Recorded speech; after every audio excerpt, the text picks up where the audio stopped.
শুধু আমাদের ব্যাচের জন্য না, এটা আমার মনে হয় যে আইডিয়াল স্কুলের জন্য একটা গর্বের বিষয় যে আমাদের স্কুলের একজন ছাত্র, কৃতি ছাত্র, এবং সে বিভিন্ন সেক্টরে সে কাজ করে যাচ্ছে এবং সেটার জন্য অবশ্যই আমি গর্ববোধ করছি। চপলের এই যে কৃতিত্ব, এটা আসলে জানানো উচিত, এটা আমাদের ন্যাশনালি জানানো উচিত। আমাদের ছোট ছোট ফর্মে আমরা যারা আছি, আমরা আমাদের স্টুডেন্ট, আমাদের বন্ধুবান্ধব, তাদের সবাইকে জানানো উচিত, কারণ আসলে না জানলে তো পরবর্তী জেনারেশন জানতে পারবে না, তাদেরকে অবশ্যই জানাতে হবে।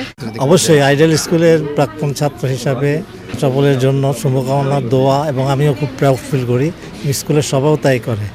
এটাতে চপল অর্জন করছে, সেটার জন্য আমরা একটা অনুষ্ঠান করতে পেরে আমরা খুব আনন্দিত, খুশি, এবং যাতে আরও ভবিষ্যতে চপল আরও ভালো ভালো কোনো পাক সেই শুভকামনা করছি। চপলের থেকে এর আগেও অনেকে এই ধরনের থেকে শিক্ষা নিচ্ছে এবং চপলের সাথে আইডিয়াল স্কুলের অনেক ছাত্ররা জড়িত আছে যারা নাকি আরও বিভিন্ন ক্রিয়া সেক্টরে তাদের পারফরমেন্সগুলো দেখাইছে, এবং আশা করি যে ভবিষ্যতে আরও ছাত্ররা যেন চপলের এতে ইন্সপিরেশন পায়।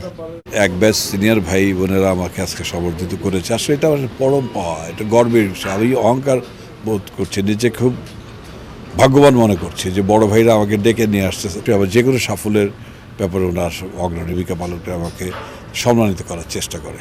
ছিল আমার 1 বছরের সিনিয়র যারা বা 1 দিনের সিনিয়র যারা, তাদেরকে আমি সম্মান করি, এটা আমাদের আইডিয়াল স্কুলের শিক্ষা। অবশ্যই গুরুজনদের মেনে চলতে হবে, যারা সিনিয়র তাদের সিনিয়রের সম্মান করতেই হবে, আমাকে সবাইকে করতে হবে, এটাই আমার মেসেজ পরবর্তী জেনারেশনের জন্য।